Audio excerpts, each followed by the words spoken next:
신명기 11장 22절에서 32절까지 말씀입니다. 너희가 만일 내가 너희에게 명하는 이 모든 명령을 잘 지켜 행하여 너희 하나님 여호와를 사랑하고 그 모든 도를 행하여 그에게 부종하면 여호와께서 그 모든 나라 백성을 너희 앞에서 다 쫓아내실 것이라.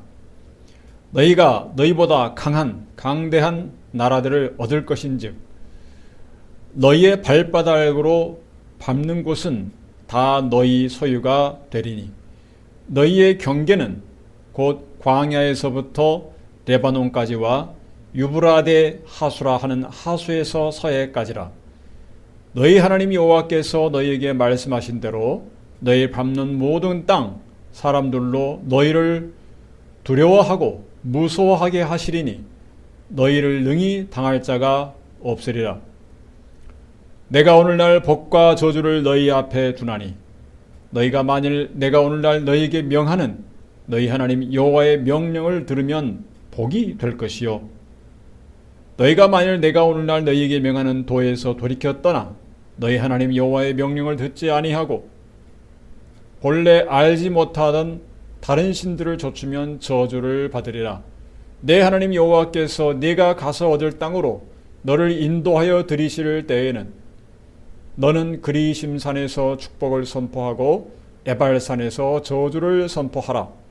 이 두 산은 요단강 저편 곧 해지는 편으로 가는 길 뒤 길갈 맞은편 모래 상수리 나무 곁에 아라바라 거하는 가나안 족속의 땅에 있지 아니하냐. 너희가 요단을 건너 너희 하나님 여호와께서 너희에게 주시는 땅에 들어가서 얻으려 하나니 반드시 그것을 얻어 거기 거할지라. 내가 오늘날 너희 앞에 베푸는 모든 규례와 법도를 너희는 지켜 행할지니라. 아멘. 기도하겠습니다. 사랑이 많으신 아버지 감사합니다. 오늘도 하나님의 귀한 살아있는 말씀을 듣기를 원합니다. 하나님께서 이 시간 임하여서 말씀하여 주옵소서. 하나님의 살아있는 말씀이 바르게 능력있게 선포되게 하여 주시고 듣는 심령이 변화되게 하여 주옵소서. 하나님의 말씀이 살았고 운동력이 있어 우리의 심령과 골수와 모든 것을 쪼개는 능력이 있음을 알게 하여 주시옵소서. 아버지 하나님, 이 말씀에 순종하며 풍성한 열매가 맺도록 은혜를 베풀어 주시옵소서. 우리 온 귀와 눈과 마음을 열어 하나님의 말씀을 기쁨으로 받게 하여 주시옵소서. 우리 주 예수 그리스도 이름으로 기도하옵나이다. 아멘.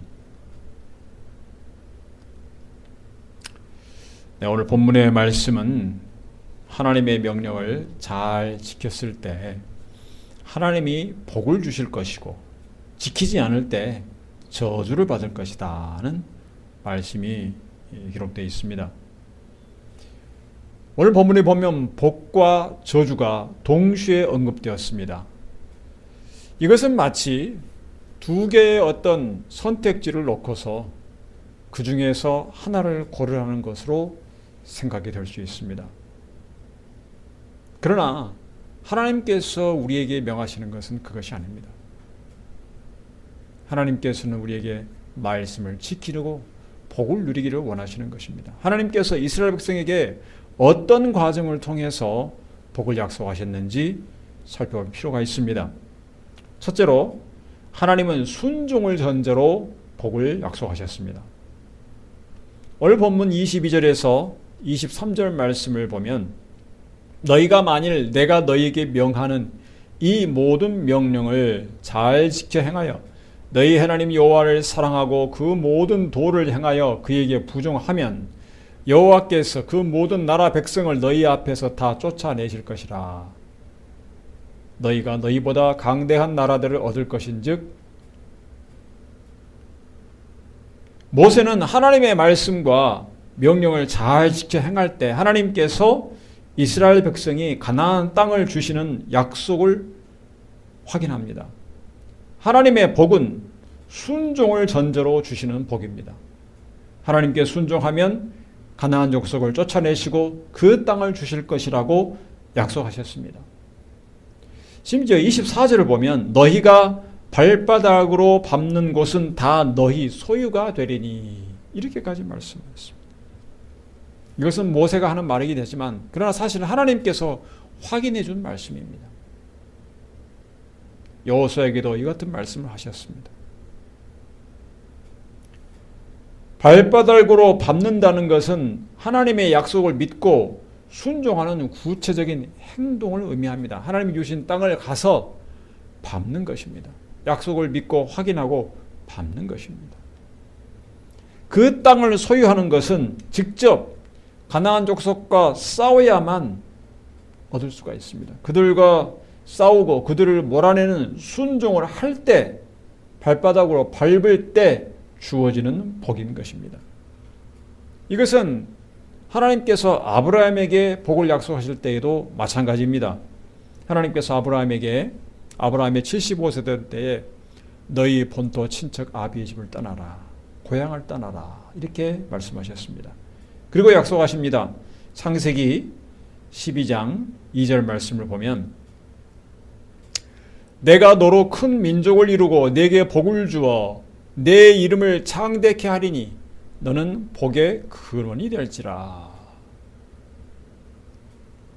아브라함은 이 약속을 믿고 너가 고향을 떠나서 지시하는 땅으로 가면 너에게 큰 복을 주고 민족을 이루게 할 것이다. 너를 축복하는 자에게 복을 주고 너를 저주하는 자에게 저주를 내릴 것이다.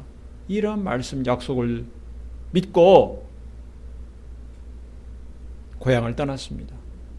그가 살던 곳, 익숙한 곳, 편안한 곳을 떠났습니다. 먼 길, 하나님이 지시하는 곳으로 떠났습니다. 가는 길이 험하고 앞에 무엇이 기다릴지 모르지만 하나님의 약속만 믿고 하나님만 믿고 떠난 것입니다. 이것은 하나님께서 먼저 아브라함을 찾아오시고 약속을 주신 것입니다. 그리고 창세기 12장 4절 이하에 보면 아브라함이 하나님의 말씀을 좇아 가나안 땅에 들어갔다고 기록합니다. 하나님의 말씀을 따라 가나안 땅에 들어갔다. 이렇게 말하고 있습니다. 자식이 없는 아브라함에게 자식을 주시고 그뿐 아니라 큰 민족을 이루게 하시겠다고 약속하신 것은 하나님이십니다. 아브라함이 먼저 요구하지 않았습니다. 그런데 이 약속을 주실 때 아브라함이 순종하면 복을 주시겠다 이렇게 약속하셨습니다. 아브라함이 순종하지 않으면 그 복은 없는 것입니다. 그런데 아브라함은 순종하였고 하나님은 아브라함에게 복을 주셨습니다. 아브라함이 직접 자기 몸에서 태어날 자식이 없기 때문에 그의 살아가는 종을 통해서 하나님이 자손들을 주실까 생각을 했습니다. 그때 하나님은 직접 아브라함의 몸에서 후손이 태어날 것을 약속하십니다.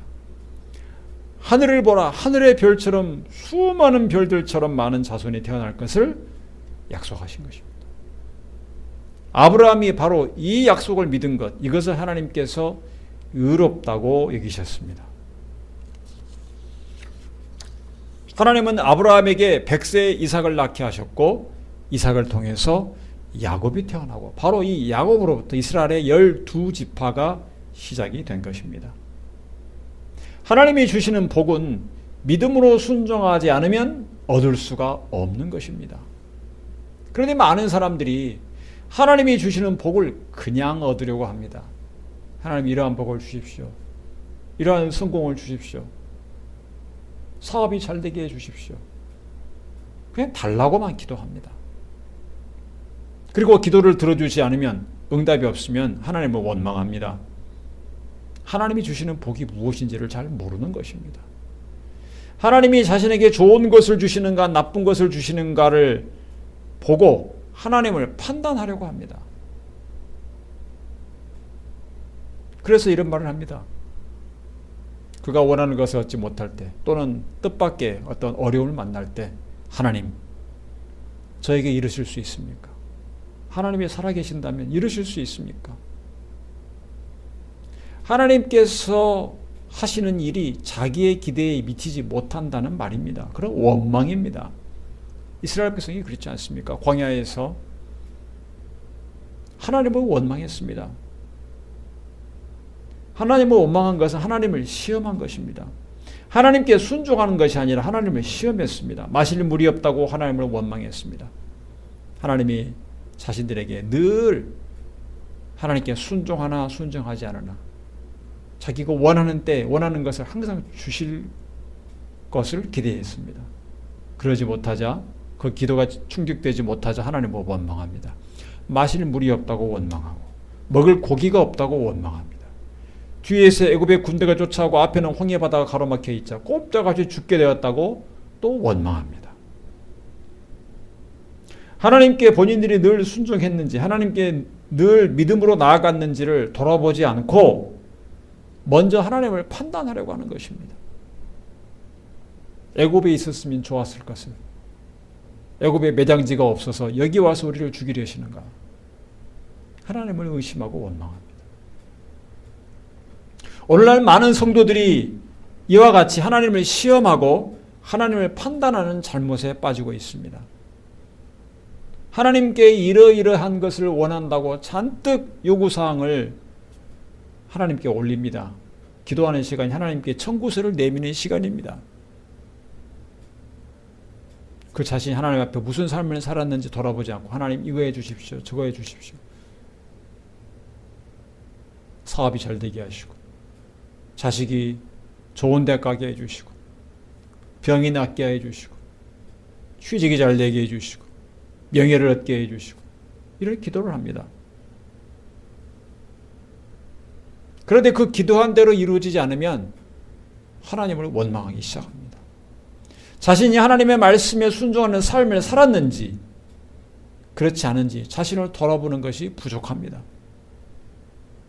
하나님이 주시는 복은 하나님이 순종할 때 주시는 복이라는 것을 잊어버리고 있는 것입니다.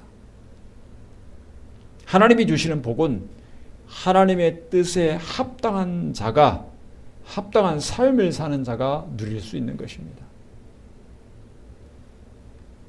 그래서 우리가 오늘 본문에서 배울 것은 두 번째로 하나님이 주시는 복의 성격에 관한 것입니다. 하나님이 주시는 복이 어떠한 복인가를 우리가 알아야 됩니다. 오늘 본문 25절 말씀을 보면 너희 하나님 여호와께서 너희에게 말씀하신 대로 너희 밟는 모든 땅 사람들로 너희를 두려워하고 무서워하게 하시리니 너희를 능히 당할 사람이 없으리라. 아니 왜 주위의 민족들이 강한 군대와 철병거도 있고 그 강대한 민족들이 이스라엘을 무서워하고 두려워하게 될 것인가? 왜 이스라엘을 당할 사람이 없게 되는가? 이스라엘이 갑자기 아주 강한 군대를 갖게 된다는 말인가? 갑자기 여러 민족을 압도하는 강인한 체력과 신체적인 특별한 능력을 가지게 된다는 것인가? 아닙니다.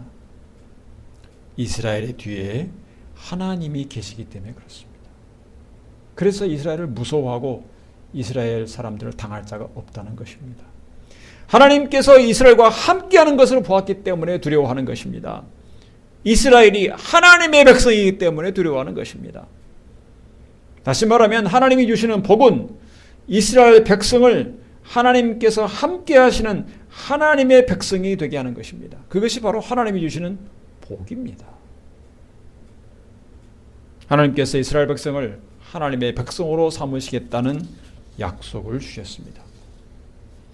출애굽기 19장 5절에서 6절까지 말씀을 보겠습니다. 세계가 다 내게 속하였나니 너희가 내 말을 잘 듣고 내 언약을 지키면 너희는 열국 중에서 내 소유가 되겠고 너희가 내게 대하여 제사장 나라가 되며 거룩한 백성이 되리라. 너는 이 말을 이스라엘 자손에게 고할지니라. 이 말씀은 하나님께서 호렙산에서 이스라엘과 맺은 언약의 내용입니다. 여기서 보면 이스라엘 백성에게 약속된 복은 무엇인가? 이스라엘 백성이 하나님의 소유가 되는 것, 제사장 나라가 되는 것, 거룩한 백성이 되는 것, 이것이 하나님께서 약속하신 복입니다. 하나님의 거룩한 백성이 되는 것이 곧 복이라는 것입니다. 하나님께서 이스라엘 자손들에게 젖과 꿀이 흐르는 가나안 땅을 주시겠다고 약속하셨습니다. 그러나 가나안 땅 자체가 하나님의 복이 아닙니다. 우리가 앞서 본문에 살펴본 바와 같이 하늘에서 이른 비와 늦은 비를 내려주시는 하나님만 의지하고 살아갈 때 복을 누리게 되는 땅이기 때문에 그래서 젖과 꿀이 흐르는 땅인 것입니다. 온 마음과 뜻을 다하여 성품을 다하고 온 힘을 다하여 하나님만 사랑하는 자가 복을 누리는 것입니다. 그 복에 있어서 가장 중요한 것은 하나님의 백성으로서 하나님 백성답게 살아가는 것입니다. 그때 그 복을 누릴 수가 있습니다. 그것을 위해서 하나님께서 율법을 주신 것입니다. 율법을 주신 것은 하나님이 주시는 복을 받게 하시려는 것입니다. 이 율법대로 행하면 하나님 백성답게 사는 것이니까 하나님께서 주시는 복을 누릴 수가 있다는 것입니다. 이 율법을 통해서 하나님이 어떤 분인지를 알아야 됩니다. 그래야 하나님이 주시는 복을 받을 수 있습니다. 하나님이 무엇을 기뻐하시고 하나님이 무엇을 미워하시는지를 율법을 통해서 배워야 되는 것입니다. 그렇지 않으면 하나님이 주시는 복을 누릴 수가 없습니다. 우리는 하나님의 말씀을 통해서 율법을 통해서 하나님의 뜻을 알 수 있습니다. 하나님의 뜻에 합당하게 살면 그것이 곧 복인 것입니다. 그렇지 않습니까? 하나님 뜻에 합당하게 사는 것이 곧 복입니다. 하나님은 의로우신 하나님이십니다. 하나님의 말씀에 순종하여 하나님이 기뻐하시는 의로운 삶을 살면 그것이 곧 복이 되는 것입니다. 이 세상에 금은보화, 온갖 물질적인 풍요, 명예, 권력, 모든 순간적인 즐거움이 곧 복은 아닙니다. 하나님을 떠나지 않고 하나님 뜻에 합당한 삶을 사는 것이 곧 복입니다. 하나님께 부종하면 하나님께 붙어있는 것이 곧 복이라는 말씀입니다. 따라서 하나님을 떠나고 우상을 만들어 거기 절하고 이방의 신을 섬기는 것은 하나님이 주시는 복을 던져버리는 것입니다. 우상을 섬기고 이방의 신을 섬겼기 때문에 하나님이 복을 안 주시는 것이 아니라 그 자체가 곧 하나님의 복을 차버리는 것입니다. 사람이 하나님을 떠나는 것이 곧 하나님의 복을 버리고 영적으로 죽는 길을 택하는 것입니다. 아담을 보면 알 수 있지 않습니까? 아담이 하나님 앞에 범죄하여 하나님을 떠났기 때문에 죽음을 맞이하게 됩니다. 죽어서 흙이 되게 됩니다. 이스라엘 백성이 하나님의 복을 누리려면 하나님의 복에 합당한 자가 먼저 되어야 됩니다. 하나님이 주시는 복은 하나님의 거룩한 백성만이 누릴 수가 있습니다. 천국에 들어가는 자는 천국에 합당한 자가 되어야 됩니다. 그렇지 않습니까? 죄인이 천국에 들어갈 수 없습니다. 죄인은 천국이 아니라 지옥에 합당합니다.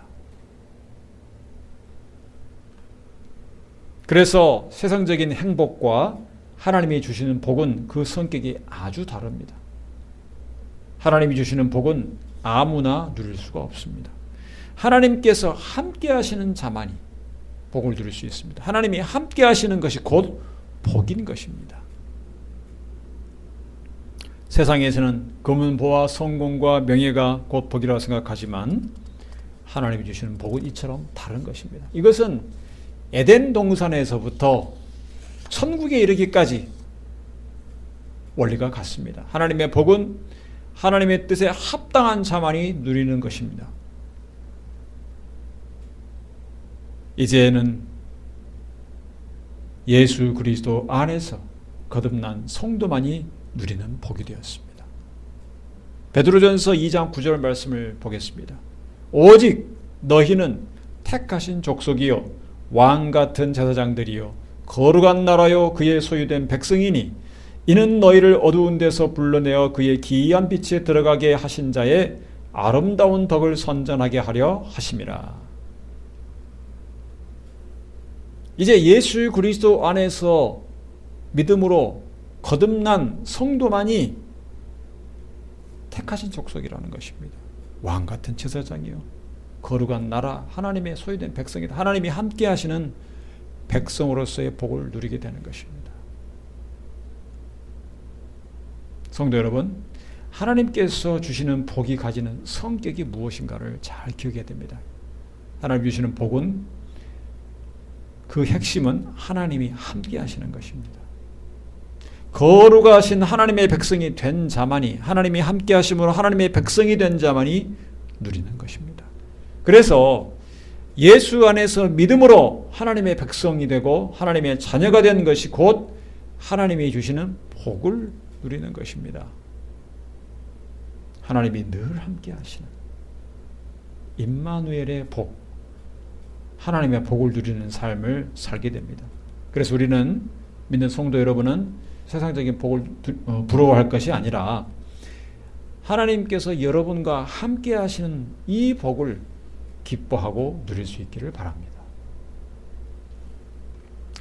세 번째로 하나님은 복과 저주를 약속하셨습니다.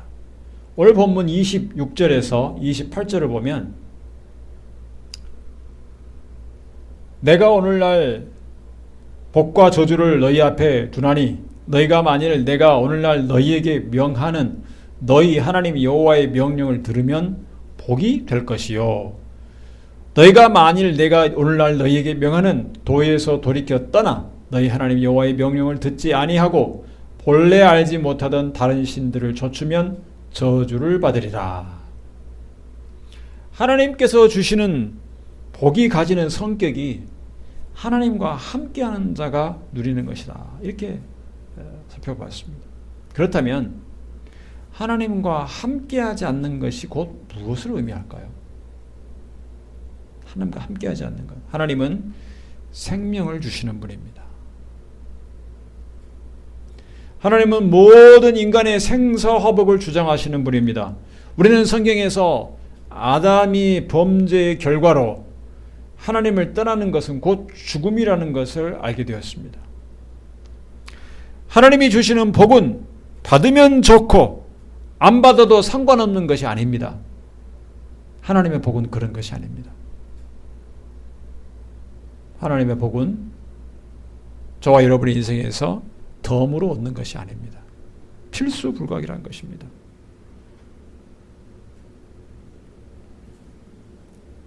하나님이 주시는 복을 누리는 것과 복을 누리지 않는 것은 마치 동전의 양면과도 같습니다.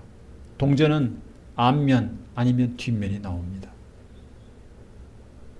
하나님의 복을 누리지 못하는 것은 곧 복을 받지 않는 정도가 아니고 저주를 받는 것입니다. 다른 선택지가 없습니다. 하나님께서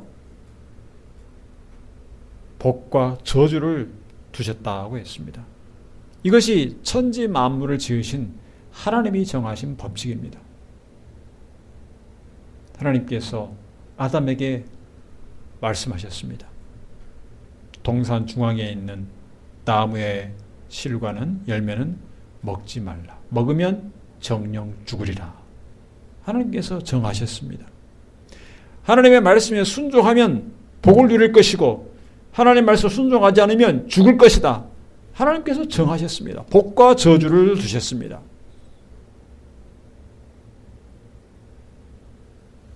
하나님께 순종하는 자가 하나님이 주시는 복을 누린다는 것은 그 반대의 것도 포함한다는 것을 잊어서는 안 됩니다.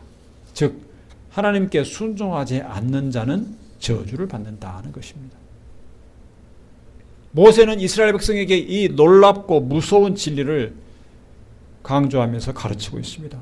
하나님이 주시는 계명을 지키면 복을 받지만 지키지 않으면 하나님의 진노를 피할 수가 없다는 것입니다. 하나님의 명령을 지켜야 하는 이유는 소극적으로 말하면 저주를 받지 않기 위해서다. 이렇게 말할 수도 있습니다. 그런데 하나님은 명령을 지키는 자에게 놀라운 복을 약속하십니다. 하나님께서 복 주시기를 기뻐하신다는 것을 알 수 있는 말씀이 있습니다. 출애굽기 20장 5절에서 6절 말씀을 보겠습니다.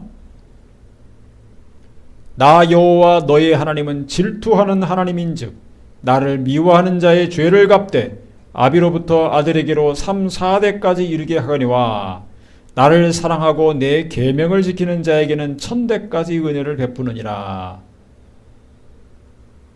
하나님의 진노를 받는 것은 무서운 일입니다. 그러나 하나님의 계명을 지키는 자를 얼마나 하나님이 기뻐하시는가를 이 말씀에 보여주고 있지 않습니까? 하나님을 사랑하는 자, 명령을 지키는 자에게는 1000대까지 은혜를 베푸신다. 우리는 하나님께 순종하며 의지하며 그 복을 누려야 될 것입니다.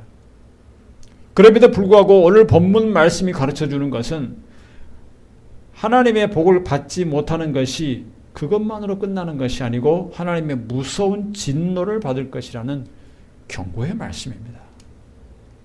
모세는 이스라엘 백성이 가나안 땅에 들어갔을 때 어떻게 살아야 하는지 하나님 앞에서 스스로 다짐하는 의식을 향할 것을 명하였습니다.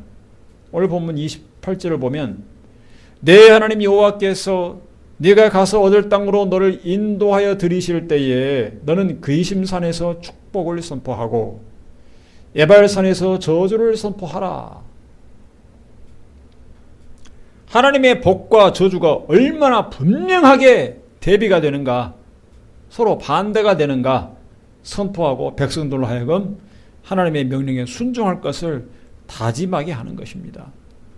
그들로 선택하게 하는 것입니다. 여호수아는 가나안 땅에 들어가서 모세가 명한 대로 행하였습니다.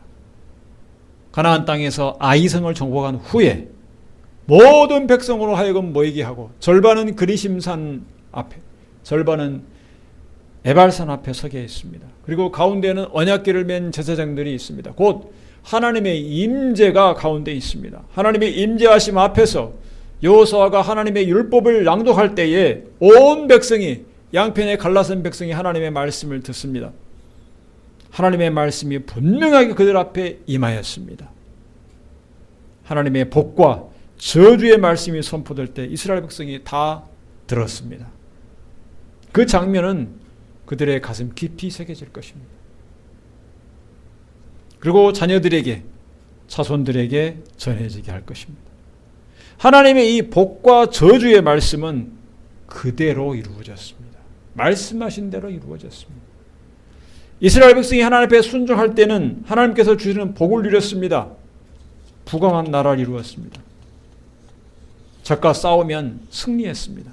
그런데 하나님께 불순종할 때는 괴로움을 당하고 주변 민족으로부터 괴로움을 당하고 약탈을 당하고 지배를 당하고 또 싸움에서는 적에게 패하였습니다.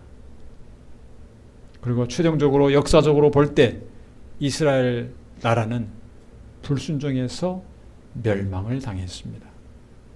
이 복과 저주에 대한 하나님의 말씀을 계속 기억하면서 지키지 못했기 때문에 그렇습니다. 오늘 저와 여러분은 하나님이 주시는 말씀을 들어야 됩니다. 하나님이 우리에게 복을 주시기를 기뻐하십니다. 하나님이 주시는 복은 순종하는 자에게 주시는 복입니다. 그런데 하나님의 말씀에 순종하지 않는 자는 하나님의 진노를 받게 됩니다. 이 원리는 변함이 없습니다. 죄인인 우리가 불순종의 대가인 죽음을 감당할 수 없기 때문에 하나님께서는 예수님으로 하여금 대신 십자가에서 죽게 하십니다.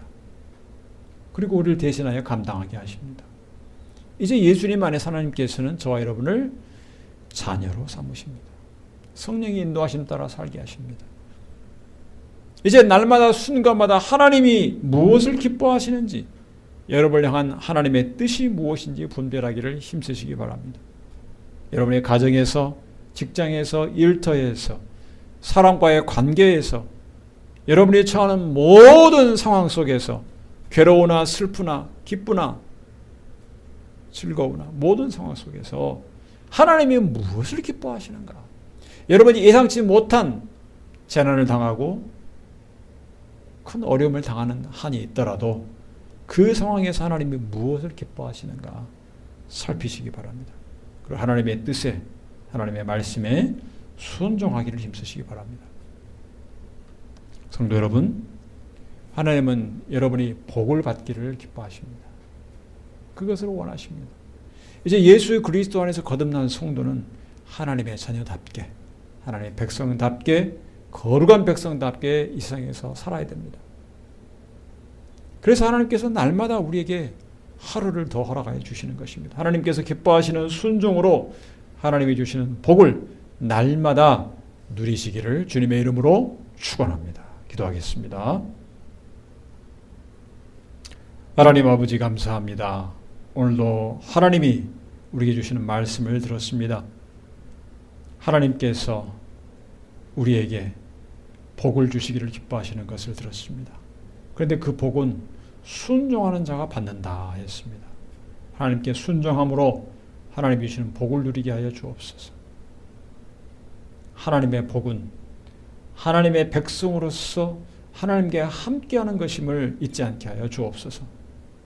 우리가 원하는 것을 다 얻는 것이 아니고 하나님 뜻에 합당한 자로 사는 것이 곧 하나님의 복인 것을 깨닫게 하여 주시고, 하나님이 주시는 복을 기쁨으로 받으며 늘 하나님을 의지하며 믿음으로 살게 하여 주시옵소서. 오직 하나님께 주시는 복을 날마다 누리는 성도들이 다 되게 하여 주시옵소서. 예수 그리스도 이름으로 기도하옵나이다. 아멘.